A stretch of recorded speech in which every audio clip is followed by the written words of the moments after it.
우리 성도 여러분, 하나님의 평화가 여러분의 삶과 여러분의 가정과 일터에 함께 하시기를 간절히 축원드립니다. 우리 옆에 양옆에 있는 분들 우리 눈짓으로 목례하면서 서로 평화를 빌겠습니다. 네. 코로나가 좀 풀려지면 악수도 하고 이렇게 서로 교제하도록 하겠습니다. 제가 3주 전에 예고한 대로 오늘은 지난번과 같이 같은 이야기, 사마리아 여인과의 예수님과의 만남, 그 사건을 다른 초점으로 여러분과 나누고자 합니다. 제가 읽어본 요한복음은 한 가지 사건을 통해서 예수님을 깊이 알려주는 그런 복음서입니다. 예수님께서 이 땅에 하신 일이 무엇인지를 보여주고 또 그것이 왜 이루어졌고 그 일을 통해서 하나님이 진정으로 원하시는 것이 무엇인지를 이 복음서는 우리에게 알려주고 있습니다. 듣는 자에게 하나님을 알려주려는 것이고 그리고 듣고 믿어서 영생을 얻도록 하기 위해서 이 복음서의 말씀을 우리에게 주셨습니다. 오늘 이 시간에도 하나님의 생명 주시는 역사가 여러분에게 함께 하기를 주님의 이름으로 간절히 축원드립니다. 여러분은 언제 만족감을 느끼시는지요? 배가 고플 때 맛있는 음식을 먹으면 만족합니다. 듣고 싶은 음악을 들으면 만족하고 또 원하는 옷을 입을 때, 또 원하는 자동차를 탈 때, 그리고 원하는 집을 가졌을 때 우리는 거기에서 만족감을 느낍니다. 그런데요, 우리가 먹지 않아도 배부른 순간도 있습니다. 나는 배고파도 내 자녀가 배부른 모습을 보면 그리고 간절히 원하던 어떤 것들이 이루어지면 우리는 이렇게 말할 때가 있습니다. 보는 것만으로도 배부르다. 내가 듣는 것만으로도 배부르다. 반대로 우리는 만족하지 못할 때 불만이죠. 맛없네. 별로네. 그저 그래. 이렇게 불만하면서 이 불만을 반드시 또 다른 것으로 채우려는 우리의 모습을 봅니다. 부모님의 사랑을 받지 못한 사람들이 그렇게 먹을 것에 집착하는 이유가 바로 그것이고 또 쇼핑에 집착하는 이유가 바로 그런 것입니다. 사람은 무언가를 원하고 그 만족을 구하기 위해서 수고하고 애쓰는 존재입니다. 오늘 요한복음 4장 이야기에서 예수님도 무언가를 원하십니다. 예루살렘을 떠나 갈릴리로 돌아가실 때 평상시에 다니던 그런 길이 아닌 사마리아 길을 택했습니다. 더 쉽고 좋은 길을 택해야 되는데 더 어렵고 힘든 길을 택하셨습니다. 사마리아 수가성 우물에 도착했을 때 한낮이 되었고 정말 목이 마르고 피곤했습니다. 제자들은 이 예수님을 위해서 이 먹을 것을 구하기 위해서 마을로 들어갔고 이 예수님은 우물 옆에서 낯선 여인에게 물 좀 달라 하십니다. 예수님도 우리와 똑같이 목마르고 배고프셨습니다. 빵과 물이 필요했습니다. 그러나 물을 달라 하시는 예수님의 행동을 다시 한번 생각해 보면 이것은 예수님이 단지 육신의 그런 원함을 해결하기 위해서 물 좀 달라 하신 게 아니었습니다. 단순한 목마름이 아니었습니다. 예수님은 어떤 목마름이 있었길래 유대인과 사마리아인들이 서로 상종하지 않음에도 불구하고 그 장벽을 뛰어넘어서 이 여인에게 다가간 것이죠. 그것도 남녀의 장벽까지 넘었습니다. 상당히 의도적인 접근이었습니다. 정말 의도적으로 다가왔기 때문에 이 사마리아 여인이 예수님이 낯설고 좀 부담스러웠습니다. 유대인인 당신은 어찌해서 사마리아 여자인 나에게 물을 달라 하십니까? 이 여인은 경계심을 가지고 자신과 예수님과의 사이인 그 장벽 뒤에 이렇게 숨으려고 합니다. 생각해보면 모든 만남은 사실 이런 낯선 만남에서 다 시작하죠. 제가 처음에 왔을 때 여러분 전부 다 낯설었습니다. 지금 아내와 제가 결혼도 하고 오래 지나서 참 익숙하지만 처음에는 낯설게 긴장감을 가지고 만났습니다. 여러분이 누군가와 처음 거래처를 만날 때 낯설지만 관계를 맺어나가고 관계를 맺어나가서 나중에 어떤 일을 성취하게 되죠. 이런 만남에는 때로는 실패도 따라옵니다. 한 남자가 사랑이 아니라 육체적인 관계를 원하는 그런 스토커라면 여자는 정말 괴롭습니다. 누가 사기친다면 돈도 잃고 빚도 지고 가정도 잃을 수도 있습니다. 그래서 늘 새롭게 이 낯선 만남들은 사실은 기대감과 동시에 한편으로는 이렇게 경계심이 따라옵니다. 그런데 그런데 이 여인은 예수님을 지금 아주 심하게 경계하고 있습니다. 왜 그럴까요? 그것은 이 여인이 여러 가지 만남에서 버림받고 상처받은 그런 아픈 사람이었기 때문입니다. 첫 번째, 이 여인은 남편에게 버림받았습니다. 남편 5이 있었고 지금 있는 남편도 그를 보호해주지 못하고 있습니다. 가정이라는 울타리가 있지만 그러나 이 여인을 보호해주지 못하고 있습니다. 낯선 남자에 대한 두려움이 아마 더 컸을 것입니다. 둘째는 동네 사람들로부터 소외된 것입니다. 이 여인은 사람들이 다니는 드문 낮 시간, 한낮에 홀로 물을 길러와야 될 이유가 있었습니다. 사람들의 시선을 피해야 했습니다. 소외된 자입니다. 공동체에서 돌봄을 받지 못하는 그런 여인입니다. 세 번째는 오늘 말씀의 주제와 깊은 관련이 있습니다. 이 여인은 당시의 종교로부터 소외받았습니다. 하나님으로부터 소외되었습니다. 영적으로 볼 때 사실 이 여인의 삶이 망가진 근원적인 이유가 바로 여기에 있었습니다. 삶의 문제는 예배의 문제입니다. 하나님과 소외되었기 때문에, 하나님을 아는 지식이 왜곡되었기 때문에, 하나님을 알지 못하기 때문에 사람들은 온전한 삶을 살아갈 수 없습니다. 깨지고 상합니다. 여인에게 있는 그 이 근본적인 문제는 사실은 하나님과 관련된 예배의 문제였습니다. 진실로 우리가 예배 잘 드리면 삶의 여러 가지 부분이 해결될 수 있습니다. 말씀을 순종하면 우리가 보다 건강한 삶을 살 수 있습니다. 보다 온전한 삶을 살 수 있는 것이죠. 종교라는 말의 이 종이라는 한자는 일의 근본, 머리가 된다는 그런 뜻이 있습니다. 가르침 중에 가장 뼈대가 되는 것을 의미하죠. 제가 요즘 걷기를 하려고 합니다. 걷기에서 가장 중요한 것은 바른 자세다라고 배웠습니다. 바른 자세를 하면 뼈대가 균형감 있게 잘 세워져서 이렇게 이 몸이 다 이렇게 교정된다는 것이죠. 우리 한참 동안 평생 바른 자세 만들어줘요 하면 그 의자 있죠. 그런 게 많이 유행한 적도 있었습니다. 우리가 허리가 아프고 목이 아프고 관절이 아프고 이렇게 뒤틀리고 아픈 이유가 우리가 바른 자세를 가지지 않기 때문에 바로 그렇습니다. 자세만 바로 잡아도 이렇게 연습하고 훈련하면 근육과 관절 등 우리의 많은 아픈 부분들이 많이 좋아질 수 있습니다. 영적인 질서도 같습니다. 종교가 바로 서면 사회가 건강해지고 많은 사회적인 문제들이 해결될 수 있습니다. 예배가 바로 서면 개개인의 삶이 회복될 수 있습니다. 가정과 공동체도 회복됩니다.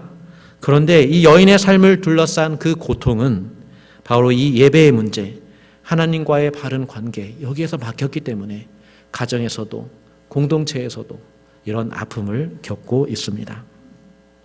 예수님께서 이 여인의 절망을 아셨습니다. 그리고 대화를 통해서 영혼에 대한 관심을 불러일으켜 주셨습니다. 예수님이 진실로 목말라 하신 것은 바로 이 여인의 목마름을 해결하기 위해서 해결하기를 원한 것입니다. 그리고 이것을 채워주는 것이었습니다. 그래서 대화의 주제는 뜬금없이도 예배의 주제로 이렇게 바로 전환되어 갑니다. 20절 말씀을 우리가 함께 한번 보겠습니다. 20절 말씀에 우리 조상들은 이 산에서 예배하였는데 당신들의 말은 예배할 곳이 예루살렘에 있다 하더이다. 여인이 이렇게 말을 합니다. 사실 이 질문은 하나님을 만나고 진실로 하나님을 아는 사람에게 나올 수 없는 질문입니다. 이스라엘에게 하나님은 유일하신 하나님으로 고백되죠. 그것이 왜 그러냐면 이것이 배워서 그런 것도 아니고 머리로 그렇겠구나 이렇게 동의해서 된 게 아니라 이스라엘의 역사 속에서 실제로 하나님께서 언약을 지키시고 실제로 구원을 해주셨기 때문에, 실제로 그것을 행하셨기 때문에, 그리고 이스라엘이 그것을 경험했기 때문에 이스라엘 하나님은 유일하신 분이다라고 고백할 수 있었던 것입니다. 그래서 이스라엘에게는 다른 신은 다 우상에 불과합니다. 이렇게 담대하게 말할 수 있는 것이죠. 이 여인에게 예배 장소, 혹시 다른 장소에서 하나님을 만날 수 있을까라는 이런 질문 자체가 사실은 이 여인이 하나님이 누구신지를 모르고 있다는 것입니다. 하나님을 만나지 못했다는 것입니다. 당시 하나님에게서 먼 사마리아의 종교의 실상을 보여주고 그 종교 아래 살아가는 이 여인의 모습의 실상을 보여줍니다. 이 여인의 영적 갈급함이 얼마나 크고 오래되었는지를, 그래서 그 안에서 갈급함이 채워지지 못한 채 겪은 오랜 고통과 아픔, 그것을 우리는 볼 수 있습니다. 이때 예수님이 이런 말씀을 대답을 해주십니다. 21절 이런 말씀이 있습니다. 이 산에서도 말고 예루살렘에서도 말고 너희가 아버지께 예배할 때가 이르리라. 예배에 대한 이 여인의 불만족은 예배의 장소가 해결하는 게 아니라 이제 예배는 어디서 드리느냐 이 문제가 아니다 라고 예수님께서 말씀하시면서 22절 말씀에 너희는 알지 못하는 것을 예배하고 우리는 아는 것을 예배한다 이런 말씀을 합니다. 예배 문제가 장소의 문제가 아니라 뭐라고요? 예배의 대상인 하나님을 바로 아는 것, 바로 거기와 깊은 관련이 있다고 말씀합니다. 예수님은 여인에게 사마리아 종교의 핵심 문제가 무엇인지 지금 알려주고 계십니다. 지금까지 사마리아 사람들은 하나님을 모르고 예배하고 있었습니다. 정말 충격이 아닐 수 없죠. 하나님을 모르고 예배했다면 과연 그럼 성전에서 지금까지 섬겼던 것은 과연 누구를 위해서, 무엇을 위해서 섬겼다는 것입니까? 예수님 앞에 세상의 모든 어둠, 세상의 모든 종교의 어둠이 이렇게 드러납니다. 그동안 하나님이라고 예배했던 것이 실상은 가짜 하나님, 우상이었던 것입니다. 생명 없는 우상, 가정과 공동체에 전혀 영향을 끼치지 못하는 하나님이었습니다. 하나님을 모르기 때문에 남편들과 주민에 사는 그 공동체들도 당연히 이 여인의 괴로움에 대해서 관심을 갖지 않았습니다. 남편들은 욕정대로 가늠했고 여인을 자기 마음대로 버렸습니다. 고아와 과부와 같이 돌봄받지 못하는 그런 사람들을 소외시키고 불쌍히 여기지도 않고 배제해버렸습니다. 사마리아가 참된 하나님을 몰랐기 때문에, 우상만 섬겼기 때문에 바로 그런 것입니다. 이제 예수님은 여인에게 놀라운 말씀을 이어서 해주십니다. 23절에 아버지께 참되게 예배하는 자들은 영과 진리로 예배할 때가 오나니 곧 이때라. 아버지께서는 자기에게 이렇게 예배하는 자들을 찾으시느니라. 자, 이제는 하나님을 바르게 알고 예배할 때가 온다 말씀합니다. 예수님은 그것을 영과 진리로 하나님을 예배한다라고 이렇게 말씀하십니다. 여러분, 영과 진리는 무슨 뜻일까요? 영과 진리. 예전 성경 번역에는 신령과 진정으로라고 번역되어 있습니다. 이게 오랫동안 교회를 다닌 분들은 이게 습관이 되어서 아직도 신령과 진정으로 예배드린다 이런 말을 하십니다. 이게 더 익숙한 것이죠. 그런데 이 번역을 한번 생각해 보십시오. 이 번역은 예배의 태도와 아주 더 관계가 있습니다. 우리 조상들이 제사 때마다 정성을 다했습니다. 진정을 다했습니다. 이것이 교회 예배 때의 태도와 자세를 강조하는 이 한국 문화와 잘 이렇게 조화가 돼서 우리 선조들은 예배 때 정말 정성을 다했습니다. 신령과 진정을 마음을 다해서 하나님께 이렇게 예배하는 이 자리를 참석하고자 그렇게 힘을 썼습니다. 예배의 매 순서마다 정성을 다했죠. 그런데 문제는 예배의 대상이신 하나님을 바르게 알지 못할 때 그 정성이 문제가 됩니다. 하나님을 알지 못하는 상황에서 온갖 열심을 다할 때 어떤 문제가 생길까요? 아마 그 예배의 모든 정성에 하나님의 영광이 아니라 자기를 드러내는 그런 열망이 드러나지 않을까요? 마치 바벨탑을 쌓아 하늘에 닿을 수 있을 것처럼, 그렇게 하면 하나님을 만날 수 있을 것처럼 그렇게 예배하지만, 그래서 교회에서 죽을 힘을 다하지만, 그러나 하나님을 만날 수 없는 현실에 피곤합니다. 하나님을 알지 못한 채 정성을 다하면 그게 얼마나 허무할까요? 예배를 정성껏 드린다고 드렸는데, 그래서 하나님께 헌금을 드렸는데 공허하고 나에게 허무한 느낌이 드는 이유가 무엇일까요? 그럼에도 주변 사람들은 그것도 모르고 그 정성을 칭찬합니다. 정말 수고했어. 잘했어. 믿음 좋네. 아유, 우리 믿음 좋은 친구 하면서 그렇게 칭찬을 하죠. 그런데 그 사람은 참고 참다가 하나님을 아는 지식에 없이 지쳐가지고 교회를 떠납니다. 하나님을 발견하지 못하기 때문이죠. 하나님을 알 수 없기 때문입니다. 잠시 힘들면 쉬면 되죠. 근데 왜 떠나려 할까요? 그런 교회 가면 또다시 지칠까 봐 또 교회를 찾아가지 않는 사람들도 많이 있습니다. 그렇지만 지금 우리가 가진 한글 성경은 이제 영과 진리로 예배드려라 이렇게 바르게 번역하고 있습니다. 여기에서 영은 성령입니다. 성령은 진리의 영입니다. 성령은 진리이신 예수님을 알게 해줍니다. 예수님이 하신 그 모든 일이 그 보내신 하나님의 아버지의 일이라는 것을 다 알려주십니다. 하나님 아버지가 잃어버린 사람을 찾기 위해서 사랑하는 아들을 보내셨다라는 그 사랑을 성령님께서 알게 해주십니다. 예수님이 오신 것 자체가 구원이고 사랑이고 생명이라는 것을 알게 해주십니다. 그래서 믿어라 하십니다. 믿고 영생 얻어라 라고 성령께서 우리를 인도해 주십니다. 영과 진리로 예배한다는 것은 성령의 인도하심으로 진리이신 예수님을 밝히 알고 예수님으로 힘을 얻고 진리이신 예수님의 말씀대로 살아가는 것, 바로 거기에 바로 이 깊은 원래 의미가 있습니다. 영과 진리로 드리는 예배, 하나님을 진정 알고 드리는 예배가 바로 이것입니다. 여기에 정성을 더할 때 기쁨이 있습니다. 여기에 수고를 다할 때 보람이 있는 것입니다. 여기에 섬김이 있을 때 자유함이 있습니다.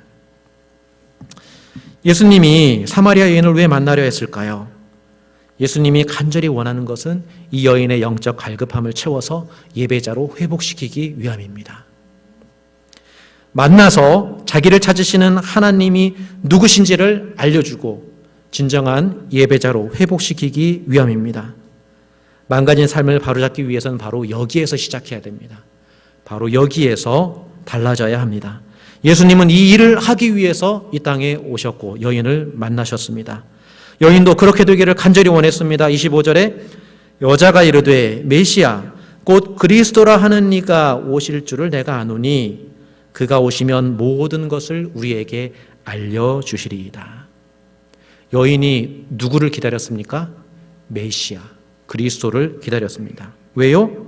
지금은 내가 하나님을 알 수 없지만 그가 오시면 하나님을 밝히 알려주시기 때문입니다.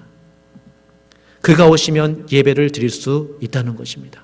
그때 예수님이 말씀하시죠. 네가 말하는 내가 그라. 나를 만났기에 너는 이제 하나님 아버지를 보았다.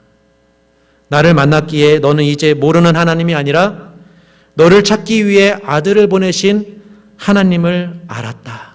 라고 말씀해 주십니다. 예수님은 여인에게 이렇게 자신을 선물로 주시기 위해서 오셨습니다.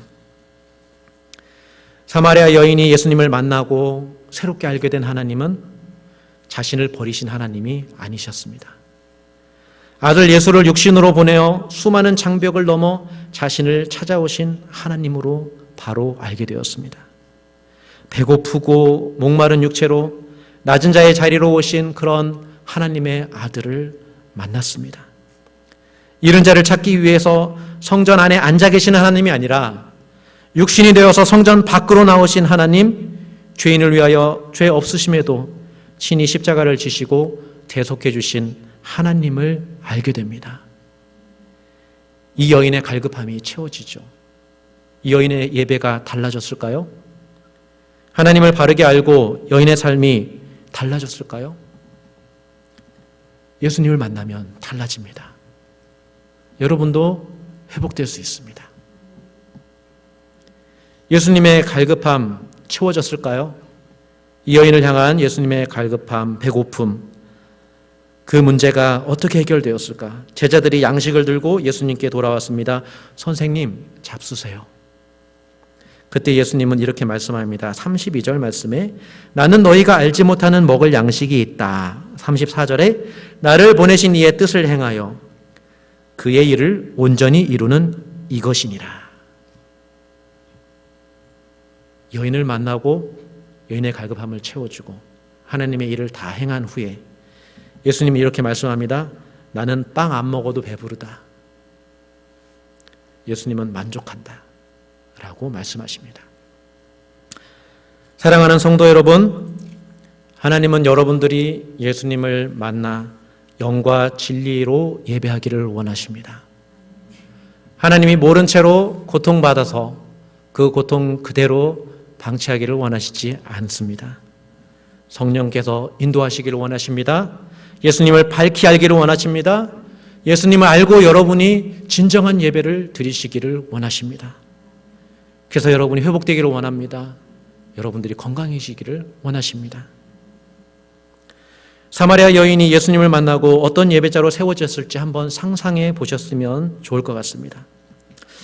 이 여인이 자기를 찾아오신 하나님을 알고 난 후 가장 처음 한 일은 예수님처럼 어떤 장벽을 뛰어넘어 동네 주민으로 찾아간 것입니다. 동네 주민들은 자기를 소외시켰습니다. 얼마나 그 사람들을 마주하기 싫었을까요? 그런데 그 동네 사람들에게 찾아가서 복음을 전합니다. 내가 예수님을 만났다. 내가 하나님을 알았다. 예수님이 자기에게 오셨던 것처럼 주변에 둘러싸인 여러 가지 장벽에도 불구하고 갇힌 자, 눌린 자, 병든 자를 찾아갑니다. 지극히 작은 자 한 사람, 예루살렘에서 버림받은 사마리아 사람들, 동네 사람들을 찾아갑니다. 주님께서 하신 일이 무엇인지 알기 때문에 이 여인은 함께 믿는 자들과 함께 세상의 소외된 자들을 찾아가는 일을 합니다. 하나님은 진정 그들을 버리지 않았음을, 진히 그들과 함께 하기를 원하신다는 것을 자신이 함께 찾아가면서 그것을 보여주고 증거합니다. 예수님이 세리와 죄인의 친구가 되어주셨죠. 종교에서 소외된 사람들과 그 친구가 되어주셨습니다. 이 사마리아 여인은 자기처럼 소외된 자들을 위해서 이제 친구가 되어주기로 그렇게 마음을 먹습니다. 오랫동안 병들어서 사람이 더 이상 찾지 않을 사람들에게 그들을 위해서 찾아가는 일, 복음을 모르는 세상 민족들을 위해서 찾아가는 일, 사마리아인은 이 여인은 바로 예수님을 품고 이제 예수님과 함께하는 그 일, 그 예배하는 삶으로 나아갑니다. 사랑하는 성도 여러분, 하나님 아버지는 오늘도 아들 예수님을 보내셔서 예배자들을 찾으십니다. 그리고 예수님을 믿는 우리가 장벽을 넘어 누군가를 찾아가기를 원하십니다. 하나님은 우리의 예배를 회복시켜서 삶의 문제가 해결되기를 원하십니다. 가장 먼저 복음의 말씀과 성령의 인도하심으로 진리이신 예수님을 알기를 원하십니다. 예수님을 믿기를 원하십니다. 예수님이 진정으로 여러분의 주님이라 고백할 수 있도록 알게 해주기 원하십니다. 우리의 문제는 하나님을 알지 못해서, 알고도 순종하지 못해서일 수 있습니다. 우리가 우상에 매여 있다면 성령의 이 강권하심으로 다시 예수께 돌아오십시오. 우리가 기도할 때 성령께서 인도해 주십니다. 이 일을 위해 간절히 구하는 자에게 하나님은 응답하십니다. 예수님의 만족은 아직 채워지지 않았습니다. 저와 여러분이 온전한 예배자로 세워지기까지 예수님은 여러분께 성령을 보내시고 사람을 보내시고 말씀을 듣게 해 주실 것입니다. 주중에 중보기도팀 요청이 있었습니다. 50일 중보기도팀에 참여해달란 그런 요청을 듣고 내가 무엇을 위해 기도할까 생각하다가 제 1순위 기도 제목은 바로 이것이다.